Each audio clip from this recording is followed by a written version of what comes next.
Hello friends, आजचा आपला topic आहे मल्टिप्लिकेशन ऑन डेसिमल्स. त्याकरता आपण काही एक्झाम्पल इथे घेतलेले आहेत, तर ते आपण कसे सॉल्व करायचे ते आज पाहणार आहोत.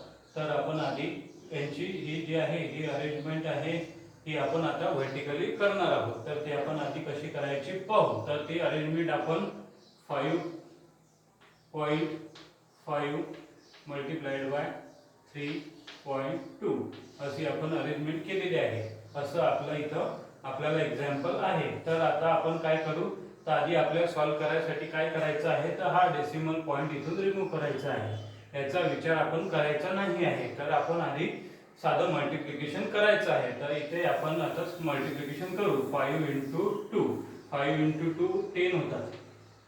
तर त्याचा राईट साईडचा डिजिट लिहायचा आहे आणि 1 कॅरी करायचा आहे. त्यानंतर परत आपण 2 ला 5 ने मल्टिप्लाय करायचं आहे. 5 इंटू 2 10 आणि प्लस त्यामध्ये 1 ॲड करायचा आहे, म्हणजे आपले आन्सर इन 11 आणि आपला आन्सर झालं इथे 110. त्यानंतर आपण इथे एक पॉकेटमधला 0 घ्यायचा आहे. पॉकेटमधला 0 घेतल्यानंतर आपल्याला परत त्याला 3 ला 555 ने मल्टिप्लाय करायचं आहे. तर ते आपण कसं करू आता पाहू. तर 5 3 जा 15. परत आपल्याला 1 कॅरी करायचं आहे. येथे परत 1 कॅरी करायचं आहे. त्यानंतर परत 5 3 जा 15 आणि प्लस 1 16, म्हणजे आपलं आन्सर इन येते 16 आणि प्लस. त्यानंतर आपल्याला याची ॲडिशन करायची आहे. तर कशी ॲडिशन करायची आहे, 0 प्लस 0 0, 5 प्लस 1 6, 6 प्लस 1 7 आणि 1 जशीच्या तसा. हे झाली आपली ॲडिशन. आता आपण आपला आन्सर आला आहे 1760. पण आपण काय केलं आहे, आपण तो डेसिमल पॉईंट रिमूव्ह केलेला आहे, तो आपण आता घेऊन घ्यायचा आहे. आता डेसिमल पॉईंट आपण जर इथे घेतला आहे, पण आपल्या आन्सरमध्ये आपल्याला डेसिमल पॉईंट दिसत नाही आहे. तर आपल्याला तो आता डेसिमल पॉईंट कसा द्यायचा आहे आपण ते बघू. तर आता आपल्याला काय करायचं आहे, जे राईट साईडला डिजिट दिलेले आहे 5 आणि 2 हे डिजिट काउंट करायचे आहे. तर हे डिजिट आहे डेसिमल पॉईंटच्या राईट साईडला आहे 1 डिजिट आणि इथे पण डेसिमल पॉईंटच्या साईडला आहे 1 डिजिट. तर याची आपल्याला करायची आहे ॲडिशन आणि आपल्याला ॲडिशन म्हणजे 1 प्लस 1 म्हणजे 2, म्हणजे त्यानंतर आपल्याला इथं राईट साईडनं काउंट करून 1 आणि 2 डिजिट नंतर आपल्याला इथे एक डेसिमल पॉईंट द्यायचा आहे. तर या प्रकारे आपल्या डेसिमल पॉईंटचे आन्सर आलेलं आहे. तुम्ही अशाच प्रकारे दुसरे पण एक्झाम्पल सॉल्व करू शकता. आणि डेसिमल पॉईंटमध्ये तुम्हाला फक्त हे डेसिमल राईट साईडचे डेसिमल पॉईंट तुम्हाला डिजिट काउंट करायचे आहे. जे जितके राईट साईडला डिजिट डेसिमल पॉईंटच्या नंतर दिलेले असेल ते काउंट करून तुम्हाला त्यांची ॲडिशन करून इथे त्यानंतर राईट साईड नंतर डिजिट आपल्याला डेसिमल पॉईंट प्लेस करायचा आहे.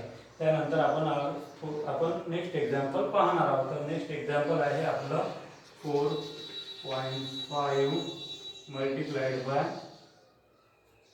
3.7 हे आपलं आहे. परत आपण त्याचप्रमाणे करणार आहोत. तर आपण आधी काय करणार आहोत, डेसिमल पॉईंट रिमूव्ह करणार आहोत. डेसिमल पॉईंट रिमूव्ह केल्यानंतर आता आपण याचं सोप्या पद्धतीने मल्टिप्लिकेशन करणार आहोत. तर 5 7 जा 35, 35चं 5 लिहिलं आपण आणि राईट साईडचा डिजिट आणि 3 कॅरी केलेला आहे. आपण इथे कॅरी केलेला आहे. त्यानंतर 4 7 जा 28 प्लस 3 31 प्लस 3 31. त्यानंतर आपलं हे आता 315 आन्सर आलेलं आहे. त्यानंतर आपण आता एक पॉकेटमधला एक्स्ट्रा 0 घेणार आहोत. परत 5 3 जा 15, 5 3 जा 15 प्लस 3, 5 3 जा 15. त्यानंतर 15चा 5 आणि आपण इथे 1 कॅरी करणार आहोत. त्यानंतर 3 मल्टिप्लाइड बाय 4 12 प्लस 1 13. तर आपलं इथे 13 लिहायचं आहे. त्यानंतर याची परत आपण करणार आहोत ॲडिशन. 5 प्लस 0 5, 5 प्लस 1 6, 3 प्लस 6 आणि 1. हे आपलं आन्सर आलेलं आहे. आता आपल्याला डेसिमल पॉईंट जसे तसे प्लेस करायचे आहे. तर डेसिमल पॉईंट आपण आता एक्झाम्पलमध्ये प्लेस केले आहे. पण आता आन्सरमध्ये कसे करायचे, तर परत आपण काय करायचं, राईट साईडचे डिजिट काउंट करायचे. 5 याच्या डेसिमल पॉईंट नंतर किती डिजिट आहे, तर 1 डिजिट आहे आणि इथे पण डेसिमल पॉईंट नंतर 1 डिजिट आहे, म्हणजे 1 प्लस 1 2. त्यानंतर आपल्याला इथं राईट साईडने काउंट करायचं. 1 आणि 2 त्यानंतर 2 डेसिमल पॉईंट नंतर 2 डिजिट नंतर डेसिमल पॉईंट द्यायचा आहे. तर हे झालं आपलं आन्सर. तर अशाच प्रकारे तुम्ही आणखी पण काही एक्झाम्पल सॉल्व करून बघू शकता.